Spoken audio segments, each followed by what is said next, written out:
Good morning, everyone. My name is Ismail Shakhtakhtinsky, and I'm the principal immigration attorney at IS Law Firm. And on the way to the office, I wanted to give you a brief crash course on some immigration terminology. We often hear the terms visa, status, and lawful presence. I'll explain what is the meaning of each and what is the difference between those three terms. So, immigration visa is a document in your passport. It's a stamp which the consulate puts in your passport, allowing you to enter the United States. The visa is only needed to enter the US. Once you enter the United States, the visa in your passport becomes irrelevant. It doesn't give you any permission to stay or anything of that matter. It doesn't have really much meaning. It's only to allow you to enter the US. What gives you permission to stay in the United States is the term status. So once you enter the US with a visa in your passport and you go through the customs and border patrol check, CBP check, they'll give you a status. They'll tell you how long you can stay in the US once you enter with this type of visa. And that status will show the length of stay in the United States. For example, you may have a 5-year visa stamp in your passport, B1, B2 visitor visa, but once you enter the US, you're limited to up to 6 months of stay, which is known as status, the B1, B2 status in the US.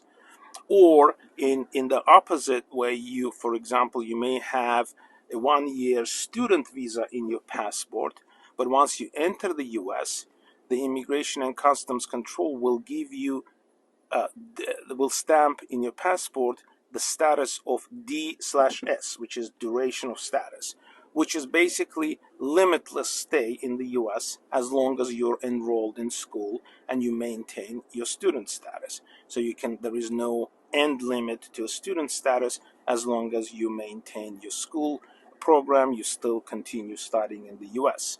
So that's the difference between visa and immigration status. Now, the third term that is often used is called lawful presence.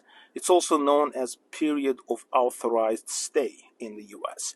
So lawful presence usually coincides with status. So for example, once you enter with a visitor status, with a visitor visa, you're given 6 months status in the US, and that status, the duration of that status, is also known as lawful presence. However, there are circumstances where you can have a lawful presence without status. So for example, if you are here on a visitor visa and you want to extend your stay in the US and you apply for extension of stay, but your status 6 months expires while you're waiting for the extension of stay.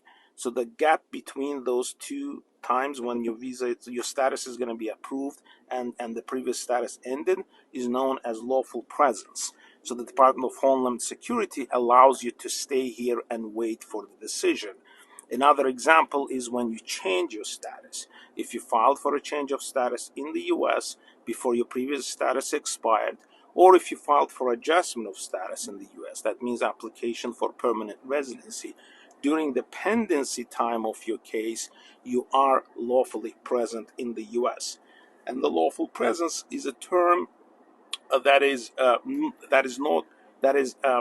policy applied as a policy of the Department of Homeland Security, which means that they're not going to try to deport you or put you in removal proceedings as a matter of policy because you lawfully applied for a change of status and you're waiting for the decision. So even if your previous status expired, you're lawfully present in the US. That also matters significantly for the 3-year and 10-year ban. So 3-year and 10-year ban say that if the law about the 3-year and 10-year bans say that if you remain in the United States without lawful presence, meaning your status expired and you didn't apply for a change or extension of status, if you remain for more than 6 months but up to 1 year, then you may be banned from returning to the US for the next 3 years. If you remain in the US without lawful presence for more than 1 year, 12 months, then you may be banned for the next 10 years from re-entering the United States. So again, the terminology is visa, the document with which you enter the US. Once you enter, it becomes irrelevant. Status is the time that you're allowed to stay in the US. based on the visa that you entered with. And lawful presence is the terminology applied by the Department of Homeland Security as a matter of policy if you timely applied for change of status or extension of status. Or in other circumstances, it may be, for example, you were granted deferred action for childhood arrivals, known as DACA for Dreamers, then you are lawfully present during that time. Thank you very much for listening. Please press like and subscribe to our channel.